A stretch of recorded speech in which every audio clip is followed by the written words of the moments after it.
Hello guys, today I wanna talk with Justin. He made his dream come true, and opened his own dive shop. He documented whole process, so you can watch whole process of building this dive shop on his channel, Creator Hunter, right? And today I wanna ask about his experience. He just finished it, I don't know, a week ago or 2 weeks, I don't know. I wouldn't call it finished. Oh, We're always still building going. stuff. Also, I'm contractually obligated to tell you that the best thing I ever did was get married. No. So this is the second. Okay. So, It's in the contract. what is your responsibilities now here as business owner and Oh my like god. boss? My responsibilities? Yeah. You mean like the day to day? Yeah. Every day, what I do? Your daily routine. I mean, oh man, that's a loaded question. I got so many. I mean, I could show you. I have this huge, massive to-do list for every day, and then like a huge to-do list like longer term, like this week. So it's as a business, it's marketing and answering. I come in here every morning about 7:30, answering emails. There's probably 10 emails, 20 emails overnight. Things like that, and then posting something on social media, stuff like that, because that was one thing. As you know, I used to travel the world. I was paid to like go to all these dive resorts and destinations or dive centers, dive shops, and review them, I guess. So I always said, if I ever do a dive shop, I'm going to take over, because nobody's doing marketing. A lot of them didn't even have websites. They didn't do any social media. You'd even have these multi-million dollar operations, and you couldn't find them on Facebook or a website. I'm like, man, if I ever do it. So I promised myself, if I'm going to put all this money into it and whatever, I'm going to do it right. So you have website. I try to stick to my to-do list every day. You have website. You have Facebook group. Oh, yeah. You have huge channel. Yeah. Yeah, of course we're only 2 months old, but give me a year, it'll be huge. You already made, I don't know, 20,000 or more subscribers. Subscriber? Yeah. I'm about to hit 20. Yeah, it's really like cool. almost 20,000. Okay, can you name necessary steps to open business in the Philippines as a foreigner? Yeah, so I'm married, so it's a lot easier. Yeah. It's actually doable. In fact, she did everything. So you have to get the business license, the permission from the Bantay or the barangay captains and stuff. Once you have the business permits, me and you, we would normally need a work visa, permission. But I don't need that because I have the Permanent visa. I have permanent residence. And then you have to get the clearance from the BIR, and it's in Judea's name, so she has to do it's like a seminar the government gives you for accounting and taxes. So you have to like keep track, like they teach you how to do taxes and stuff if you don't already know. Is it really hard? You need to hire someone, or you can do it by yourself? I recommend hiring someone unless that's your job.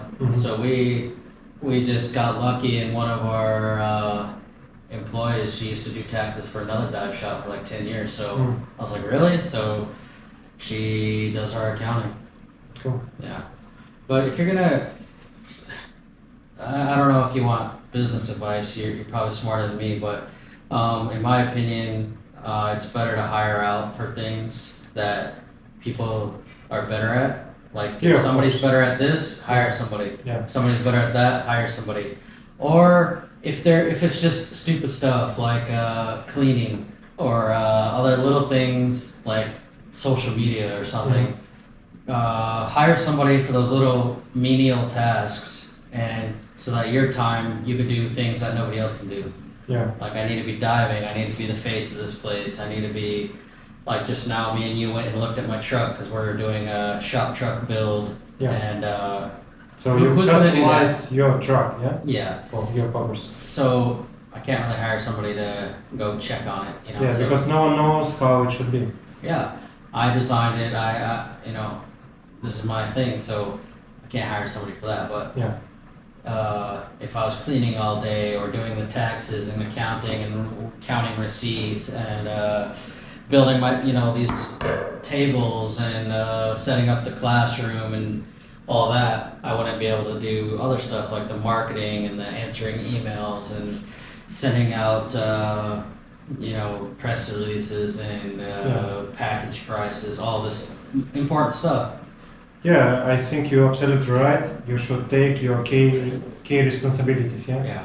So Yeah, key responsibilities are more important, but the little stuff you have to do. So you gotta get somebody to do it, unless you're gonna waste all your time. But you're here like every day, so Oh yeah. I think it's a like really business. I don't know, secret, not secret. But when I see owner on a place, I can really trust this place because I know everything go fine. When owner somewhere 100 miles away, Especially in this country, you go to a lot of restaurants or sorry store or even dive shops. Some rich guy has set it up yeah, like the call center, or the coffee shop that we go to. Some rich guy set it up for his wife or some relative, and then gone. Just lets them do whatever. Okay, I made you a business. Have fun. And nothing is run right, and you get real bad service or safety. Something is always bad. So I need to be here, especially at the beginning. I need to be here all the time, even though I have my main instructor trainer on staff. I have my main dive masters. yeah. that I It's my trust. next question about your stuff. Yeah. So I do have staff that I trust, and we're looking for more and more. The hard part is saying no and not hiring people that I don't trust, because it's hard to say no here. But What this whole process of hiring looks like? You offer your friends or you post somewhere? no, actually, we're trying not to hire friends. It was kind of hard with my instructor and my dive master because they're the top. Unique. They just happen to be the best in the country. My instructor Mark, he's an instructor trainer. He's like the instructor of instructors. Yeah. And I'm really lucky to have him. So of course, and same with Alex, my dive master. Yeah. He's the best in the city. He's the only freelance dive master that had his own truck, is responsible, knows every site, and I trained him myself for the last 2-3 years since the pandemic. Yeah. Just being me and him one-on-one, going out every day and showing him how to be not just a dive master, keeping people safe, but like catering to every kind of client. Like some divers just want to go see a reef and have it relaxing and feel safe. Other divers are like me, just hardcore photographers. They just want take me to find all the stuff, and he's an expert spotter and naturalist. He knows this area where he can find. If I give him a list, he'll go find those things. And then he also has really good English and can do the dive briefings and talk. Because I know I got a lot of friends that are really good dive masters underwater, but then they don't talk. They're too shy to talk. They'll be like, and later my customers are like, nah. I mean, I didn't really make a connection because he didn't even say 3 words to me. We went underwater. No dive briefing, no, hello, how are you? Can I get you a coffee? Can I carry your tank? But Alex does everything. So I had to hire them, of course, and they're my friends. But besides that, I'm trying not to hire friends, especially like with no experience, because it's so tempting to hire. Oh, I'll just train you. I'm gonna hire you with no experience, and I'll just train you to be an accountant or whatever I need. I think it's a really bad idea because I've seen a lot of friends, and I know all the dive shop owners here. I got dive shop owner friends in Mobile, everywhere around the world, and they're like, it always happens, man. They get in their head that they're spoiled. They know the owner. They're friends with the owner. They don't have to work hard. Yeah, they get lazy and embarrassing. They embarrass you, and you have to fire them. And that's even harder than not hiring them in the first place. So. What about your thoughts of for expanding your dive shop? Do you want to open second You shop mean or in the how, future? Yeah, how you want to grow? Right now, the 5-year goal is to make a 7-figure business, a $1 million company, and only here locally. So we're kind of slowly transitioning the social medias, YouTube, everything to not just be my face. It's gonna be like we're hiring somebody to kind of make a TV show about the resort, about diving, about Dauin. It's gonna be like a high quality, like a series all about basically what the business has to offer. You know, like low key promotion, but you know, showing the diving, showing this, that. It doesn't have to be just me. So if I sell the company, I don't have to go with it. It'd be already, hey, this comes with a massive audience. That's your target client. So that's my goal is build up, is either sell or make it passive, you know, have my manager and people run it that I trust, that I've been training for lots of years by then. But probably I'll sell it and do something different. Like my next goal, I'm always doing like big goals, and my next one would be living on like a big liveaboard boat and filming a high quality series from there. Like starting all over, just not like a sailing channel, but exploring the world by boat and you know, marine biology and stuff like that. Do you have experience by? No, none. But Not yet. I mean, I didn't have experience traveling the world. I didn't have experience hitchhiking every country in Europe and Africa until I did it. And I didn't have experience writing a book until I did it. And then I didn't have experience diving until I did it. And then I became a dive master and instructor. I don't have experience in anything. I just, what my philosophy is I figure out what I like to do, and then I figure out how. I don't figure out what I like to do based on what I think is possible or feasible or easy. I figure out what I like to do, and then I'm like, all right, that's what I'm gonna do, and then I figure out how. So if you want to be an astronaut, don't say it's impossible. Say, I'm gonna be an astronaut. Now, what are the steps? So that's what I always do. What was the biggest challenges you were faced with, and how? Challenges? How did you overcome them? Money. I guess money. This is not a cheap industry to get into. You know, it's not like I mean, it's like a restaurant on steroids. You need tons of dive gear. I mean, just this regulator right here is $1,000, and we have 10 of them. BCDs. I mean, just this building, just the AC, basic operating expenses, and then besides that, legally, you know, I had a lot of advantages because I've been here so long and I'm married. If you get married, it's like night and day, all the things you can do. Like, for example, if you wanted to do this right now, you'd have to probably go start a corporation. It would have to be 51% in some Filipino's name, and that's very expensive to start a corporation. They have sole proprietor corporations now and all this stuff that I don't know all the details, but legally, it's just so much easier being married. That being said, I would never get married for that reason. Yeah. Like, I know a lot of guys that get married for the wrong reasons, and they wish they would have just spent the money on the other stuff instead of getting married. So I just got lucky both ways. But yeah, this is a kind of a hard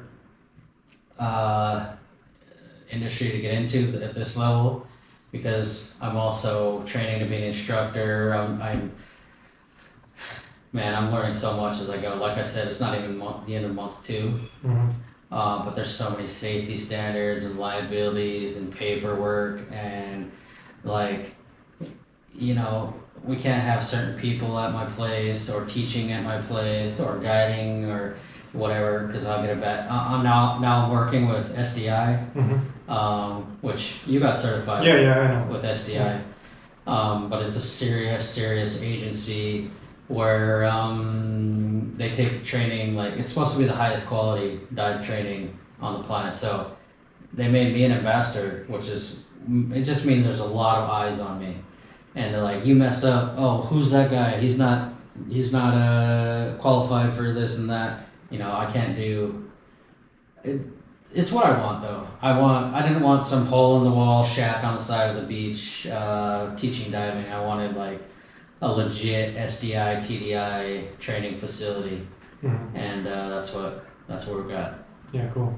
So guys, if you're interested in how to become a diver, you can watch my previous videos video about whole process from beginning to get certified. And Justin was one of my instructor. Yeah, he wasn't instructor on that So that time. was during my IDC. Our instructor trainers were teaching me to be an instructor, and you were our guinea pig. So you had so much work. It was funny. Yeah, it was really cool. So you can watch this video later. Okay, Justin, how do you approach to pricing here in the dive shop? Oh yeah. So I was just talking about this yesterday because we started a podcast for the channel with my instructor, another instructor friend, and yeah, it's if you look around the city, I actually have the most or tied for the most expensive prices in the city, and we're proud of that because like if you go to pilot school and or you're looking on Google for pilot school and you see one that's like $5,000 and then one that's like $400, you're gonna be like, why is that? You're not gonna pick a $400 one just because it's cheap. I mean, this is an inherently dangerous sport. It's not like we're going to the baseball ring or batting cages or something, and we're just trying to find the cheapest one to use. You want the best, highest quality training. Right. And I sincerely think that we have some of the, at least tied for the best training in the city. So like I said, we have my instructor trainer as a regular instructor. He's the instructor of instructors. He's the instructor of half the open water instructors in the city, like all the other resorts that are doing their open water, advanced rescue dive master. He's their teacher. So I got lucky with my instructor trainer because he had the same vision as me and everything. So I got him as a regular instructor. So yeah, I have some of the best training that you could actually get at the shop. So I'm not going to charge like way less. I'm not going to insult him by saying, hey, go do this 10,000 peso open water class. No. So, it's like difference between Ford and Ferrari. I have the best, I'm going to price it that way. Yeah, you can't build best car using cheap yeah, parts. Exactly. Yeah. That's why we had to put some money into this place. We have the classroom, we have the facility, we have the backing of SDI, TDI, which is, in my opinion, better training than PADI or any of that. We have all the materials, everything. We're in front of our freaking training ground. We're right here on the beach. We could just walk out and do whatever we're just training. We have a dedicated training pool for the confined water or other stuff we want to do, intro to tech or whatever. We have all the gear, everything we need. So then it comes down to the instructors. We have the best instructor. And I'm not going to say the best because that's rude to other guys that are just as good. But, we got Atlantis, Atmosphere, Pura Vida, all these multi-million-dollar resorts. And I'm more busy. I have more students and fun divers than any of them. Yeah, it comes down to marketing and stuff that I'm doing, but come on. I don't have, imagine if I had their budgets.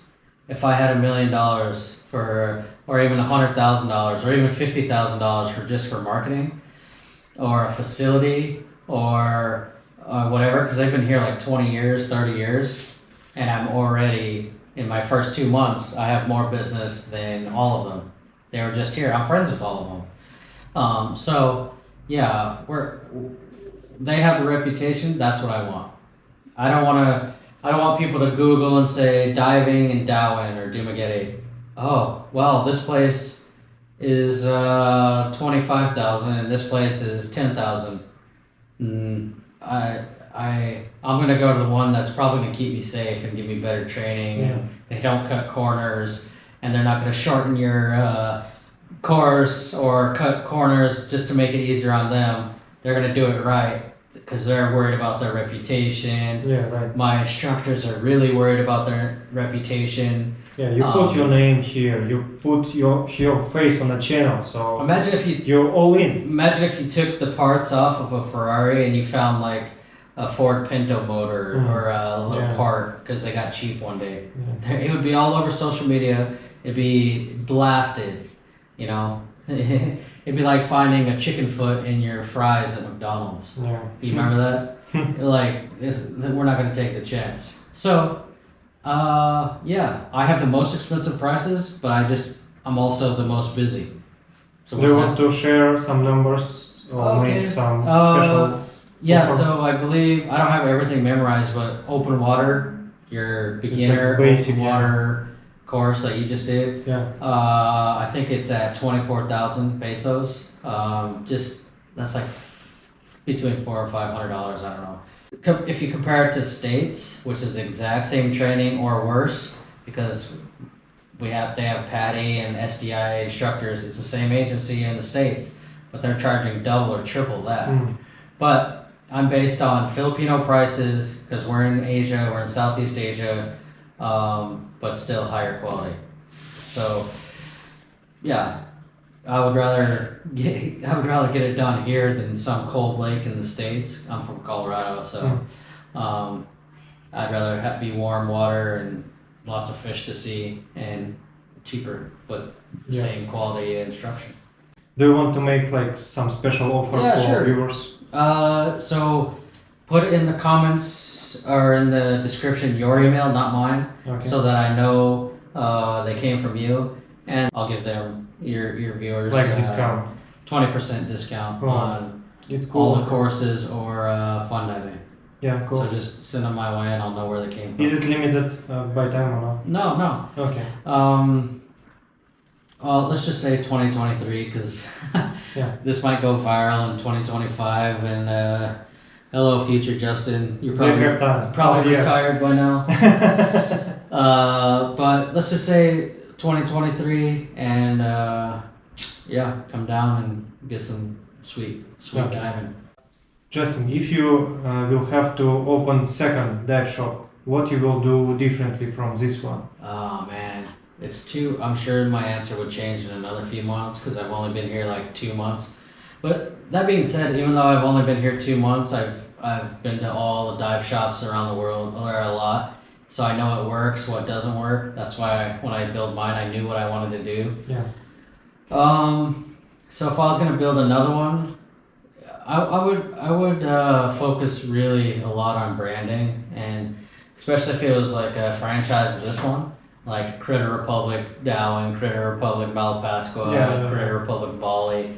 That would be cool to do because then I'd have one logo, all the same colors, black and yellow right now. It would just be like an awesome like franchise, and I'd have to go back and forth. It'd be really hard to do right now. I would want this one running perfect. Yeah. I would want to hire, basically, I want to hire my shadow. I want to hire a second me. Mm-hmm. And I need somebody to follow me around all the meetings, all the emails, all the behind the scenes, all the training, all the talking to people, everything I do. I need somebody with me so that they know how I think, they know what I would do, they know how I would react to this and every situation, so that when I'm ready to open another one, I can leave them here and say, okay, I'm gonna go do that again over here. So you know what to do. You're not gonna call me every time there's a little problem. Hey, a tree fell down over the parking lot. I don't know who to call. You know what I would do. I would just go figure it out, not call me. Or this problem, you know how to figure it out. You basically know what I would do at all times. So I think that's what I would do before I start another shop. I don't think that's exactly what you were asking. I'm sure there's a million little things I would do. But I think one of the best things I did was building the audience before I even started. Mm. So I had like a client list before I even opened the doors. Yeah. So when I announced it, it's like, I mean, you saw we had 40 people here today. So just for lunch, they're not even diving. And they post photos, they post videos. Hey, we're at Critter Republic, just having coffee, just having lunch. Or these girls, you know, they're out at the beach, and a lot of them have YouTubes or Instagrams or whatever. They're all taking photos and tagging Critter Republic, and just word gets around, you know. Yeah. And I really like that. Lots of little tiny things for marketing. I would definitely concentrate on that. Thank you, Justin, for this interview, and thank you guys for watching. If you're interested in diving, you can just mail on email. I will put in the description. So, and see you in the next videos. Bye bye.